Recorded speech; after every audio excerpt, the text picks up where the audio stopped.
Everyone, जय हिंद दोस्तों। स्वागत है हमारा फिर से आप सभी लोग का हमारे इस न्यू वीडियो में। तो दोस्तों स्पेशली हम बात करने वाले हैं CRPF central reserve police force, जो आपकी ASI and head constable ministerial की दोस्तों आपकी वैकेंसी जारी की गई थी 1428 पोस्ट के आसपास। दोस्तों उस वैकेंसी के स्पेशली अब आपके एग्जामिनेशन शुरू होने के 5 से 7 दिन बच गए हैं। ठीक है, बेसिकली दोस्तों आपका जो पेपर है ये 22 फरवरी से ऑफिशियली स्टार्ट है, जो कि 28 फरवरी तक चलेगा।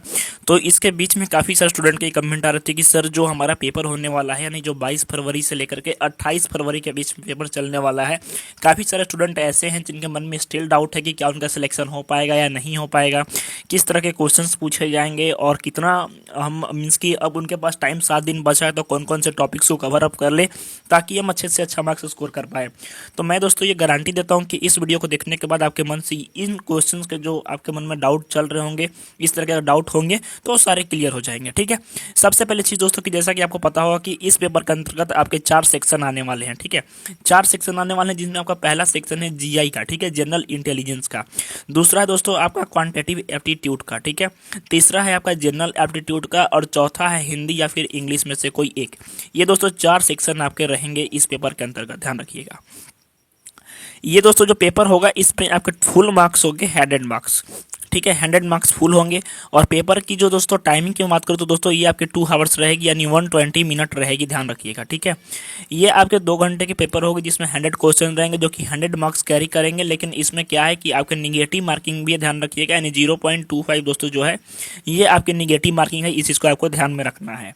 अब बात कर लेते हैं कि आपके पास दोस्तों इस पेपर के रिगार्डिंग मात्र अब 6 से 7 दिन बच गए हैं।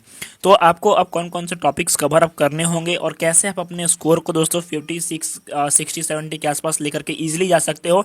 और अगर आपने इस पेपर में 70 या फिर 65 प्लस स्कोर कर लिया तो दोस्तों आप सेफ जोन में हो, चाहे आप किसी भी कैटेगरी से बिलोंग करते हो तो।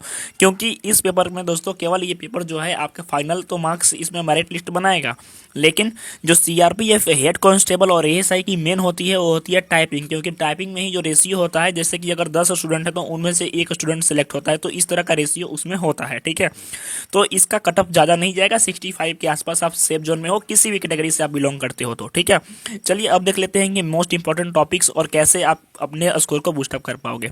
ध्यान से समझना दोस्तों, जो आपका जनरल इंटेलिजेंस यानी रीजनिंग का पेपर है, इसमें 25 क्वेश्चंस आएंगे, जो कि ये टोटल 25 आउट ऑफ 25 स्कोर करना आपके हाथ में है।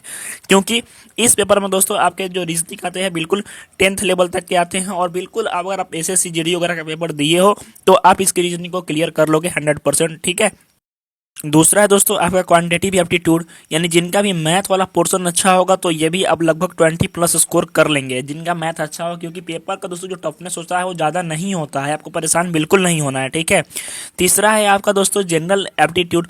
अब जनरल एप्टीट्यूड के रिगार्डिंग ये स्टूडेंट परेशान है कि जनरल एप्टीट्यूड में कैसे क्वेश्चन आते हैं।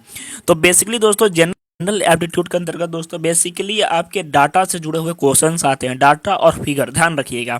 ये भी एक तरह से कहें तो हम आपके रीजनिंग का ब्रांच ही है, यानी रीजनिंग के दोनों जनरल इंटेलिजेंस और आपके जनरल एप्टीट्यूड, और इसमें बिल्कुल आपके रीजनिंग से जुड़े हुए क्वेश्चंस आएंगे। यानी एक तरह से हम कहें तो आपके 50 मार्क्स दोस्तों जो हैं आपके हाथ में है, और डिपेंड करता है कि आप कितना स्कोर कर पा रहे हो। ठीक है, आपको परेशान नहीं होना, बिल्कुल आराम से पेपर देना है।